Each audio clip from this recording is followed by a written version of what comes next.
Bonjour à tous, on se retrouve aujourd'hui pour parler des opportunités d'attaque. L'opportunité en judo, c'est en fait l'occasion en football.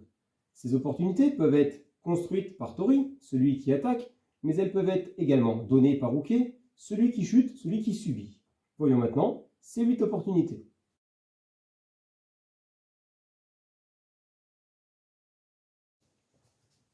Première opportunité, donnée par Uke, le partenaire avance sur moi, je l'utilise pour projeter.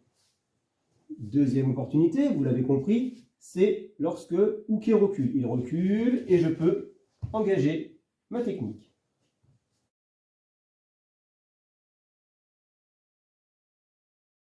Ensuite, il existe des opportunités sur le côté, lorsque le partenaire se déplace du côté de mon revers. Il se déplace de mon côté revers et je peux utiliser le déplacement. Et enfin, dernière opportunité sur une translation, lorsque le partenaire se déplace côté manche. Il se déplace et là, j'utilise pour faire la technique.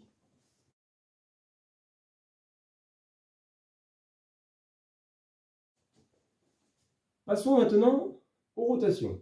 Rotation donnée par l'adversaire. Donc, Uke peut tourner soit sur son côté droit, soit sur son côté gauche.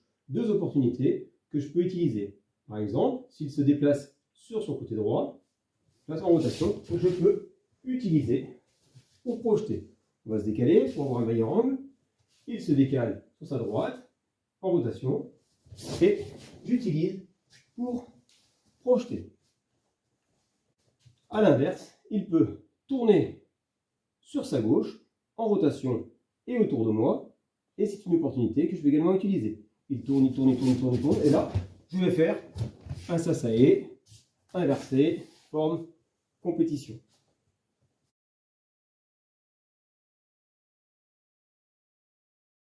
Maintenant, c'est Tori qui va tourner autour de Uke. Uke est fixe et Tori se déplace en rotation, soit sur sa droite, soit sur sa gauche. Par exemple, si je me décale de la droite, je tourne, je peux aller sur des techniques comme Waki Otoshi. On fera attention de ne pas toucher la jambe sous peine d'être pénalisé Shido. Je peux également tourner autour de Uke du côté de sa manche. Je tourne, je tourne, je tourne pour faire un Tani Otoshi.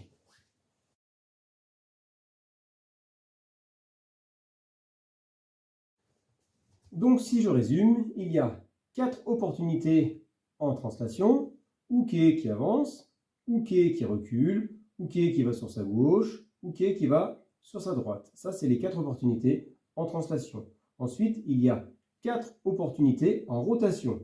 2 opportunités en rotation où Uke tourne sur la droite ou sur la gauche par rapport à Tori. Et 2 opportunités en rotation où c'est Tori qui tourne autour de Uke, soit sur la droite, soit sur la gauche. J'espère que cette vidéo vous aura intéressé et qu'elle vous aura permis de comprendre un petit peu mieux les 8 opportunités en judo. A très vite, portez-vous bien.